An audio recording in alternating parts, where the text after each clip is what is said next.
Inspiring interviews with today's top landlords. This is the Rental Income Podcast. And now, Dan Lane. Don, what made you first start buying rental properties? I realized a while ago that I wanted to have a plan to put cash flow in place for my retirement and maybe even pre-retirement. So the rentals were really the easiest way to do that. And part of your strategy is to get the rentals paid off. That's right. Yeah. So I've always been kind of a conservative guy, low risk guy. And that, having the idea in my head that I wouldn't have these huge mortgages hanging over me forever was appealing. And obviously then the cash flow improves considerably, and you don't have to worry about losing tenants as much either without the payments. Today, Don is pretty close to being able to retire and pay all of his bills with his rental income. And the great thing is he did this with a small portfolio. He never really took on too much risk. He really had a pretty simple plan. On the podcast today, we're going to take a look at Don's portfolio. We'll figure out what he bought. We'll take a look at the strategy that he's been using to pay off properties. Don will share all of his numbers with us, and we'll help you figure out if this is something that you can do too. Joining us on the show today from Cleveland is Don Petrasek. We'll take a really quick break to thank our sponsors. We'll come right back, and we'll talk to Don. A good deal on a rental property isn't going to last very long. To win properties today, you need to move quickly when a deal comes on the market, but it takes time to analyze a property. I want to let you know about an app where you can analyze deals on your phone in seconds. It's called Ask Rick, that's RIC for Rental Income Calculator. You can analyze a deal with the push of a button. You can figure out the rent, your mortgage payment, your expenses, and figure out the cash flow. If the numbers make sense, you can make an offer right there on the app, or you can send a calendar invite to your agent to see the property in person. Ask Rick is currently offering a free 7-day trial. Just search for Ask Rick in the App Store or go to Just Ask Rick. That's RIC, justaskrick.com. It's a lot of work to find a really good rental property, and when you actually find that property, you want to make sure you're working with a lender that can get that loan closed.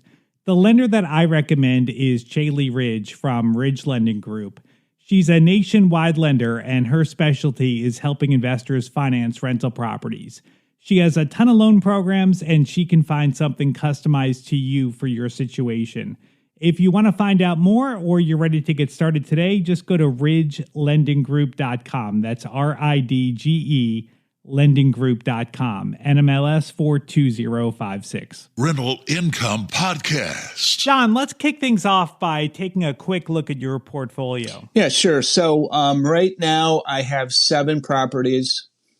One of them is a 2-family, one is a condo, and the rest are single families. 4 of them are in Cleveland, the city of Cleveland, and the other 3 are in the surrounding suburbs. So there's kind of a mix of grades, if you will, of the properties. Anywhere from a high B to maybe even an A minus, with the one property I have in a nicer suburb, up to probably mid C. Okay. Low C. So you're kind of all over the road. You got a pretty diversified portfolio, it sounds like. Right. Yeah. The only thing I really haven't ever ventured into is, the D/F properties where you have that huge cash flow, but you also have huge headaches. I just was never really interested in that. Your strategy is really kind of long term. So you're buying rentals thinking that in the future, this is going to generate income when you retire. Right. Yeah. And I'm actually sort of in a pre-retirement stage now, transitioning into, I'll probably never stop selling real estate, which is my other, main job, if you will. But yeah, that's been the whole point, is putting together the cash flow so that no matter what I'm doing, I always know that I have that base income to support me. Yeah, and that's a great feeling. Like just knowing that you have that money there, that the cash is coming in every month. Now, do you spend any of the cash flow today, or is all of your cash flow basically just reinvested into your portfolio? No, I actually, over the past, I'd say year and a half or so, I have been taking a draw out of the my rental account, sort of practicing for retirement. The thought being, I wanted to be comfortable with, what I'm pulling out of that account and other income I had before I sort of totally cut myself loose from employment, right? Yeah, that's to make sure it works, To right? make sure it Yeah. works. And it's, I've seen, I'm old enough where some of my friends are retiring, and I've noticed it's a bit of a shock to them when they make that transition Mhm. in income sources. A lot of it I think is psychological. But some of them take a pretty significant hit, which they should be able to support themselves on, but because they sort of haven't practiced it, it's tough. Right. So do you spend any of your commission checks from being an agent, or are you living on the rental income? I'm doing the same thing with the commission checks that I get from an agent. So those all go into one account and I take a draw off of that as well. So I'm drawing from the agent account, I'm drawing from the rental account, and that's my monthly income. Okay. Okay. Now you mentioned that part of your strategy is to get everything paid off. And I'm sure there's someone listening right now thinking, why pay them off? You can probably make more money having loans. And I'm sure this is something that you've thought about and maybe even debated yourself. So, like, what's your reasoning with getting them paid off? Well, obviously to increase the cash flow, but it's also a matter of risk, minimizing the risk. As I get closer to retirement, I don't want to have to worry about losing 3 tenants at one time and how am I going to make, $3,000 worth of mortgage payments with no rental income coming in, as well as being able to improve the properties. I can always borrow against them Mm-hmm. if they're paid off. Having that peace of mind that I don't have those mortgage payments hanging over me, I guess is everything to me. Sure. Yeah, that's something you don't think about. Like there definitely is some risk there, and getting them paid off, you've taken away that risk. And I guess it's hard to put a number on that or a price. It's just um, You know what it is? It's executing on a plan, mhm. right?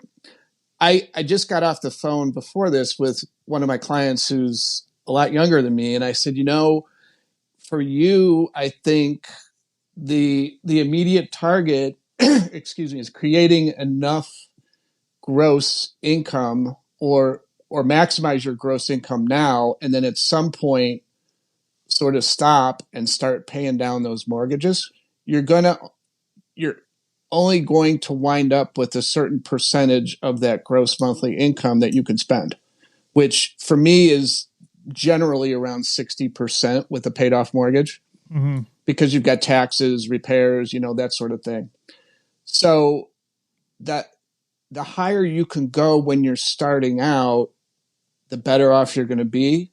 But at the same time, you've got to have that plan where you cut it off at a certain point. Otherwise, you'll be 60 years old and still levered to the hill, Right. right? And you haven't accomplished anything. Right. Yeah, that's a great point. Like it's like there's two phases to investing. When you're starting out, you want to take on as much or take on as many loans or use more leverage to get started, but then at some point you kind of transition to coming out of that growth phase, and then it makes more sense to get rid of those mortgages or to pay them down. But yeah, it's so that there's two different phases, and I think it's important to keep that in mind, because a lot of people think I want to get these properties paid off, and if you do that too early, I think you're really kind of holding yourself back.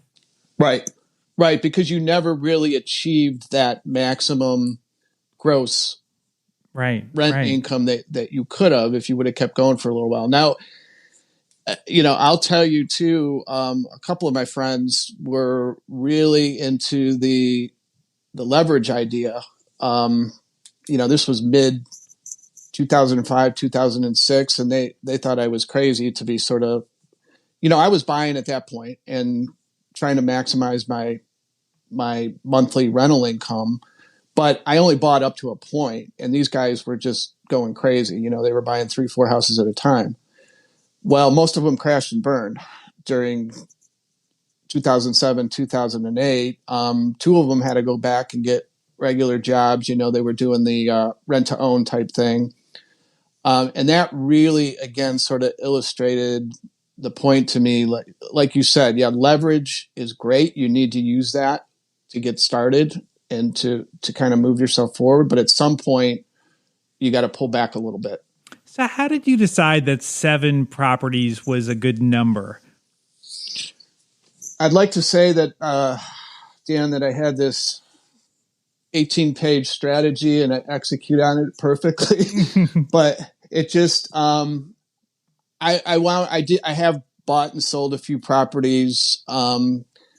So that's the number I've arrived at, but it's also sort of dependent on what I wanted to generate in the end too. Mm-hmm. Okay. So right. you looked at a goal that you wanted X amount a month, and 7 properties was going to generate that number. Yeah. So I'm sort of on the minimum side of that. I had this idea of, hey, I need to have at least this amount of money to make a difference, and to get me somewhat financially free. And 6-7 properties was kind of the minimum to do that. Sure. Now, how about getting them paid off? Like actually paying them off? How are you doing that? Like, or I guess like before I ask you that, how many do you have paid off right now of the 7? 4 of them are paid off. Okay. So how did you pay off those properties? At the beginning, and I'm sure there's many people that are listening to this that are sort of scratching their heads and saying the same thing. Like, how do you ever do that? Yeah. And I ran into that same problem. In fact, I remember my wife saying after 3 to 4 years, when do we make money out of this right. thing? You always run into extra money from some source, whether it's a bonus at work, you get an inheritance. I actually had a defined benefit plan that when I left a job, I was able to cash it in, pay off a mortgage with that. So it's when I found this extra money, I put it against the mortgages. And the funny thing was, it seemed like a huge struggle to pay off the first one. But as soon as I did that, it snowballed. All of a sudden I found myself, okay, well, the second one, I only have $8,000 left on it. Let's take care of that. Right. Because you free up the cash flow, and then all of a sudden you have $1,000 or $2,000 a month extra, and it's easy to raise an extra 15, right. 20, whatever, $1,000 per year. So the first part, like I said, the first few years was difficult. It was hard to see the goal line. But once I paid off that first property, and honestly, I can't even recall how I did it. I'm sure it was one of those sources that I mentioned, but it just snowballed from there. Yeah. Now, when you took that money out of your work, it was like a 401k rollover type thing? It was actually an employer-paid retirement plan that I hadn't put any money into. Now, a lot of people might say, that's risky, or, you're going to have to pay taxes on that and penalties. Like, did you ever think that? Like that maybe? I did. Yeah. I actually, I did the math because my dad is one of those guys, real conservative. He was horrified when he heard what I was going to do with it. But, I did the math, and I hadn't put a penny into it. And there was a significant amount of taxes I paid. It was $8,000 or $10,000 worth of taxes I paid on it, I think. But in the end, it was well worth it. I paid my taxes. I paid off the mortgage. I got another free and clear house. Right. Yeah. And I guess you got a free and clear house that's generating revenue every month. So it's like you're going to make that back. I Well, think. even in, with what's happened in the market with appreciation on it, Mhm. I made those taxes that I paid back 3 times over already. Okay, that's awesome. That's awesome. I love hearing this. Well, let's take a look at your numbers and kind of dive into exactly what you have going on. So, how much gross rent do you bring in from all your rentals? Just about $7,000 a month right now. Okay, so they're all renting on average for about $1,000 Yeah, a give or month. take, right? Okay, so you've got three mortgages left. How much are those three mortgage payments? I am about $2,400 a month in mortgages, Okay, and and then two of those include taxes and insurance too. okay, So there's a little bit of expense wrapped up into that. and then so for the other properties that are paid off, like did you set money aside to pay the property taxes and insurance because you still have to pay those even on a paid off property? Correct. Yeah. So not only that, but I also set money aside for repairs and capex and vacancy. Okay, so Because with my clients, I have a spreadsheet where we go through this analysis. Every time they buy a property, because most people don't realize, it's not just taxes and insurance and your water bill. You're going to have your hot water tank's going to go. Sooner or later, you're going to have to put a roof on that property, right? mhm. So that's an expense throughout the life of the property. It's not, you shouldn't look at it as a one-time hit, right? Right. So is there like a percentage that you budget every month? Yeah. So for depending on the property, for vacancy, capex, which is the larger roof, furnace, that type of thing, and repairs, I'm usually setting aside 10 to 15%. Okay, so that's 700, maybe $1,000, something like that. Right. Okay. All right. So you got 7,000 coming in every month. You're setting aside, we'll call it 1,000 for repairs, whatever else might come up. Your mortgage payments are 2,400. So that leaves you about 3,600 a month. Yep. All right. And there's other taxes on the paid off properties that come out of that. Right. Okay. Okay. And right now, I haven't done my taxes for 2021, but I can remember from 2020, my net income was about 31, including Okay. the interest on the mortgages, taxes, everything. Now, when you get rid of the other mortgages, are you still going to budget for vacancy or budget for vacancy? Because when there's a vacancy, it's not really costing you anything. Well, it is, because if I'm counting on that income to live, Yep. Okay. Yep. all of a sudden $200 or $300 of it is gone. Right. Right. Okay. So yes, I will definitely consider, I got into the habit maybe 3-4 years ago, because before that I was not too conscious of it, but having an automatic transfer, I set up a savings account to put all the reserves in and the tax payments. So every month there's a certain amount of money that gets transferred over automatically without me doing it. Okay. So when everything's paid off, how much do you think you can comfortably draw every month from your rentals? Like maybe 3,000 a month, 4,000 a I'm month? thinking about 3,500. Yeah, Okay. somewhere in that range, Okay. right around 40,000. That's great. I mean, because you think about it, that's not private jet money, but that 3,500 a month is going to give you so much freedom and so many options in your life. Well, and the other thing is too, and I tell my clients this a lot, it's given enough time, it's really hard to screw up in real estate, right? So I bought most of my properties in 2005 and 2006 when the market was way up, right before the crash. I was probably down market value 30%.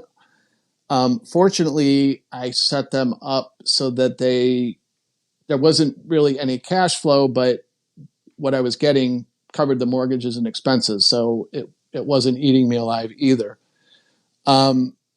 Fast forward 10 years later, I stayed flat for a while, but now I'm way ahead of where they even were in 2006 at the height of the market. So given enough time, even if you make a huge mistake, you're going to be fine. And that's probably the thing I like the best about real estate. If you're investing in the Cleveland area, or if you want to learn more about the market to see if it makes sense for you to invest out there, I would definitely recommend reaching out to Don. I think he would be a great resource and he would be happy to connect with you. I've got his contact information on the website. You can find it at rentalincomepodcast.com/episode 362. If Don inspired you and you're ready to buy your first rental property or you want to add to your portfolio, the lender that I recommend is our sponsor today. It's Chaley Ridge from Ridge Lending Group. Chaley is a nationwide lender, and her specialty is helping investors finance rental properties. She has a ton of loan programs, including her no-doc loan, where she doesn't need pay stubs, bank statements, tax returns. All she needs is a good deal. If you find her a good deal, she'll give you a 30-year fixed-rate mortgage. The rates are going to be a little bit higher, but it's still a great deal, and she can close quickly. If you want to learn more, reach out to Chaley at ridgelendinggroup.com. That's RIDGE, lendinggroup.com, NMLS 42056. Thank you so much for checking out the podcast today. Make sure you follow the show. We put out new interviews every single Tuesday, and if you follow the show, you'll get notified as soon as the next episode comes out. My name is Dan Lane, and this has been the Rental Income Podcast.